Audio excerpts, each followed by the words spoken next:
Saviez-vous que 90% des matelas vendus sont composés de plastique? Découvrez tous les produits naturels de la gamme Kipli sur kipli.com. Eh bien, peut-être faut-il accepter de perdre un tout petit peu la liberté de ce confort, de façon à sauvegarder ce qui n'est quand même pas tout à fait un détail et qu'on appelle le monde. Séverine, bonjour. Attends 2 minutes, je gare mon SUV. Il faut absolument que tu me dises comment je peux faire pour fuir toute cette pollution urbaine. Je pense que je vais aller vivre à la campagne. Heureusement que je vais passer en télétravail et je vais pouvoir être peinard chez moi, loin de cette pollution. Bonjour Werner. Ah bah détrompe-toi. Je te laisse rentrer, te poser un petit peu et on va discuter de tout ça. Ça y est Séverine, je viens de rentrer à la maison, j'en peux plus de cette pollution et il faut que tu me dises comment je peux faire pour m'en sortir. Donne-moi tous tes conseils. Eh bien Werner, j'ai une mauvaise nouvelle à t'annoncer. Je crains que ton appartement soit aussi pollué que l'air extérieur. Donc c'est peut-être pas le meilleur refuge pour toi aujourd'hui. Mais comment ça, je peux pas penser qu'il y a plus de pollution chez moi que dehors Ça se peut très bien, ça dépend de ta manière de vivre chez toi et de ce que tu as mis chez toi. Sache que l'air intérieur de nos appartements est fortement pollué, notamment par les composés organiques volatiles, donc les fameux COV, mais aussi par des acariens ou les autres petites poussières qui vont un petit peu bloquer l'air de tes poumons. Mais alors attends, parce que là, en cette période, avec le télétravail, on est quand même censé rester à terme beaucoup plus chez soi. Si l'objectif c'est de réduire notre consommation et notre pollution, quel est le sens de tout ça?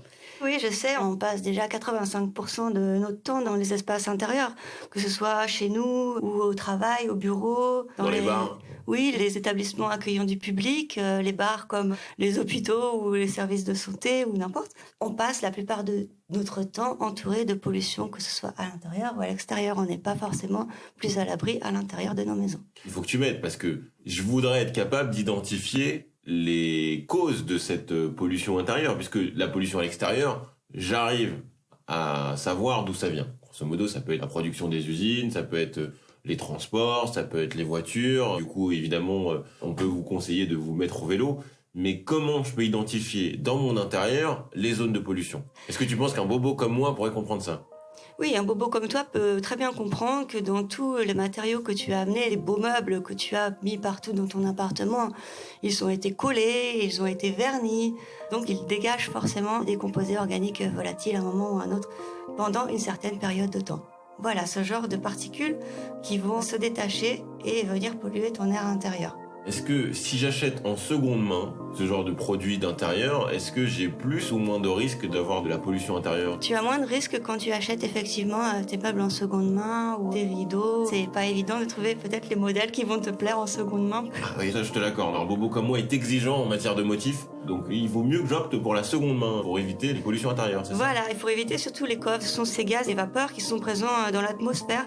Ils sont composés de carbone, mais aussi d'autres composants comme l'hydrogène, le soufre ou l'halogène. Et en fait, il en existe des milliers de ces COV. Si je comprends bien, les COV, c'est principalement dans nos maisons plutôt qu'à l'extérieur? Il y en a aussi à l'extérieur. Les COV sont partout autour de nous, Werner. C'est la menace. Les COV, ils sont dans les hydrocarbures. Ils sont partout, dans nos intérieurs, à l'extérieur, en ville, à la campagne. Voilà, c'est les méchants COV. Mais concrètement, aujourd'hui, si j'ai pas besoin et si j'ai pas envie de surconsommer, si j'ai déjà tout chez moi, comment je fais pour améliorer la qualité de mon intérieur? Alors, pour améliorer la qualité de l'air, évidemment, il faut aérer très souvent. On n'arrête pas de le répéter, en plus, parmi les gestes barrières, maintenant, il faut aérer son logement régulièrement, minimum 10 minutes par jour. Ça mange pas de pain, je dirais, et c'est une bonne manière déjà de ventiler et de renouveler l'air de son logement. Du coup, ça veut dire que je fais rentrer de la pollution extérieure chez moi. En fait, tu ventiles, tu aères. L'idée, c'est pas de faire rentrer la pollution, c'est de créer des courants d'air pour justement renouveler l'air de ta maison. Bon, rassure-moi, il faut bien que j'éteigne les chauffages au moment où j'ouvre la fenêtre. Oui, il vaut mieux éteindre ton chauffage pendant 10 minutes, puis tu le rallumes tout de suite après. Tu vois, je fais des progrès depuis l'épisode 1. Qu'est-ce que tu peux conseiller à un bobo comme moi, au-delà d'aérer, si je veux améliorer un petit peu ça et me sentir un peu plus à confort chez moi quand même?